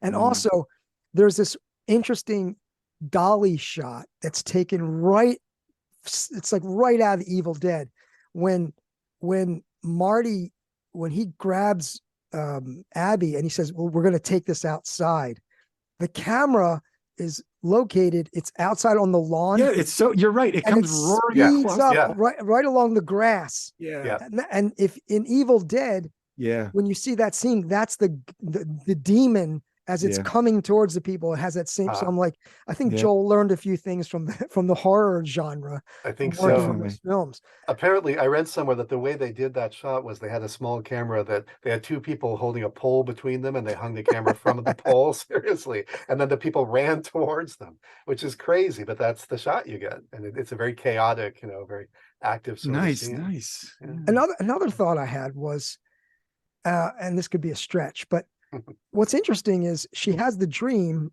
and Marty's sitting on the bed, and he says to her, "You left your weapon behind," and he throws what I thought was the pistol, and when she catches it, it's her compact. Yeah. Right. And I thought, okay, so the mirror her weapon, is he saying her looks, her seduction? Venus and the shell, that's what I thought. I think about that's like part of the Venus. implication. And I think Ray worries about that too, right? They all think, oh, she's this seductive woman who uses that and so on. But I think there's a second thing perhaps hinted at here as well, which it goes back to, again, my obsession with the gun and the idea that the people are constantly giving away the gun or relinquishing and so on. Like Marty gives her this gun. Why wasn't he worried that she might eventually use it against him? Well, because she thinks, even though I think he gave her this gun, she's never really going to pull the trigger, right? She'd never really use it. She's just a woman. That's not even the kind of weapon that she would actually. So I think he felt safe giving her that gun, even though, again, ironically, as we've noted, that is the gun that ends up killing him. But he apparently wasn't worried about it. And I think this dream might be a hint of why, the way he saw her as being essentially either that she would never use a gun or that she would never use something like that against him, at least. That's not her weapon.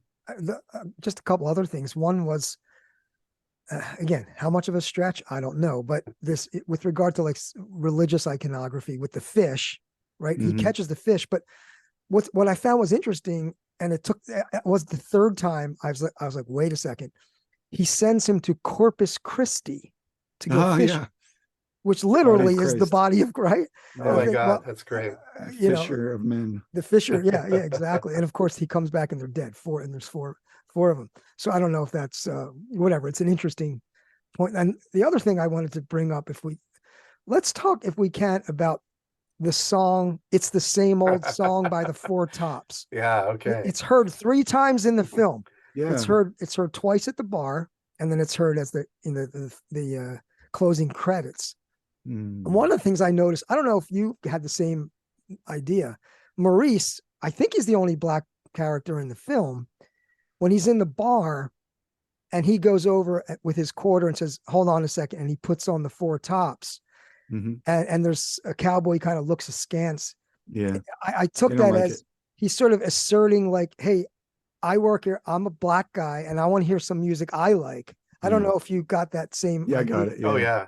I agree. And he says something about Detroit at one point, right? He's from Detroit or something like that. Yeah. So he wants to hear some good Motown music. Motown. Yeah, for sure. Well, I couldn't really, I don't know how far of a stretch. I was just trying to figure like, why did they use that song 3 times? And why do you think that was their song of choice over the credits?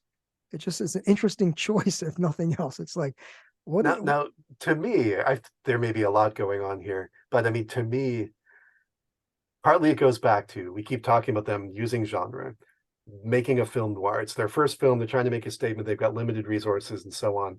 They are working in this very well-recognized genre, which they love, but they're also subverting it and doing weird things with it and so on, right?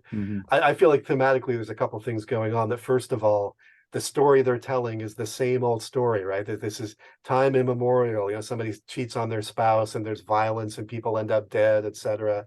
Nothing ever changes. It doesn't matter if it's the Bible or if it's Texas in the 1980s, right? It's the same old song. This is human beings. It's never going to change. Some sort of theme like that. And then secondly, sort of the idea of going back to an older genre, which they're sort of resuscitating in a way and thinking perhaps, what are the critics going to say about this? Like the fear would be the critics are going to say, oh, this is just the same old thing. We've already seen this, right? There's nothing new here. And so they're trying to make it new. So they're giving a nod to, yes, we realize that this is very familiar in a lot of ways. We're using a lot of familiar tropes. There's things here you're going to feel like you've seen before. We know it's the same old song, but it's the same old song with a new spin on it. So it's like what you used to get and you think and it's also not like what you think So something like that. Yeah. Troy, I love it. I'm reading a lot into it, but this is the podcast. No podcast for old men, the podcast where we're not afraid to reach and interpret and go out on a limb. I want to circle back to something Peter mentioned early on about the film, The Conversation, and connect that to the discussion we had about voyeurism, and, in The Conversation, you have the entire film, Gene Hackman, he's trying to do this kind of like, he's got this audio thing and he's trying to get this evidence of this crime. And he's like, it's the other side of his wall. He starts tearing apart. He's looking for this bug and it kind of, not only the voyeurism, but the kind of notion of like the ugly, like when the camera goes down the drain in Barton Fink, or when Visser's looking up at, those parts under your sink, you're not really supposed to see that. The plumber makes everything look really nice. And then also when Gene Hackman when he's tearing apart at the Yeah. end, he's tearing his apartment apart, literally down to like the wall, the inside of the walls. This obsession with voyeur, with seeing, with trying to understand what is someone saying, what's their true intention, what's really going on. And you have that in a way, you have that experience as the viewer, because you are at some points, at least I did. I mean, this is another, and we didn't even talk about this. Many Coen Brothers films, you have to see them like 2 or 3 times just to even make sense of them. To really make sense of them. The first time I saw Blood Simple, I was like, what the hell is just following what's going on. So anyway, I thought that the callback to the conversation, I don't know. I have no idea if the Coen Brothers are fans of the conversation or Coppola, but anyway, that came to mind. That's really great. I like that. The thing about it does help us understand maybe why that's the final shot of the film, him looking up at that little droplet of water and the innards of the sink, which often would be covered, but in this case are exposed because. And he's below it. He's lying there looking up at it. Right. Yeah. From this prone position where he's soon to be dead. And I talked before about the disgust of the body and so on, that being this common reaction here. And I think there's a metaphorical link to that. The human body can be a beautiful thing. It's the attraction of Ray and Abby to each other's bodies that sort of sets this whole thing off. And yet you open up a hole in the body and you look inside, it's not beautiful at all. It's disgusting, right? There's this weird, our feelings about the body are so complicated. And I think you're right, Robert, that this is going on in this film between the sex and the violence, which again are related in some way.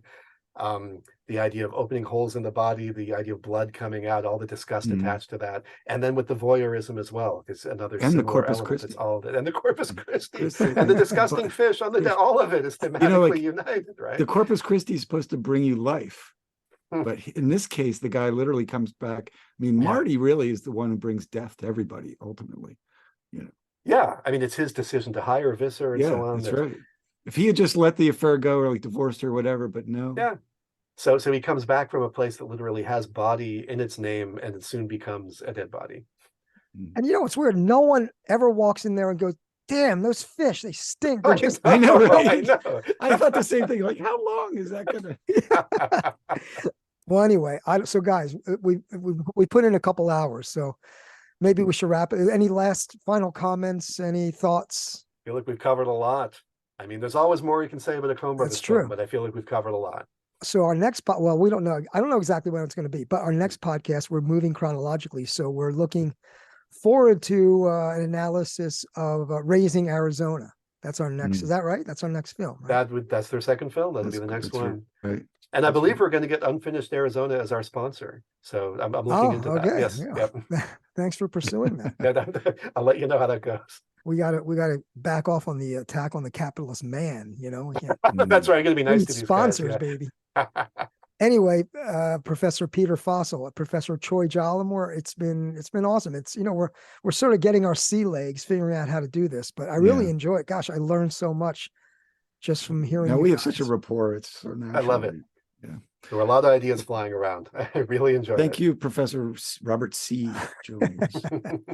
Oh yeah, Peter S. Fossil. Sorry, Peter S. Please. Yes.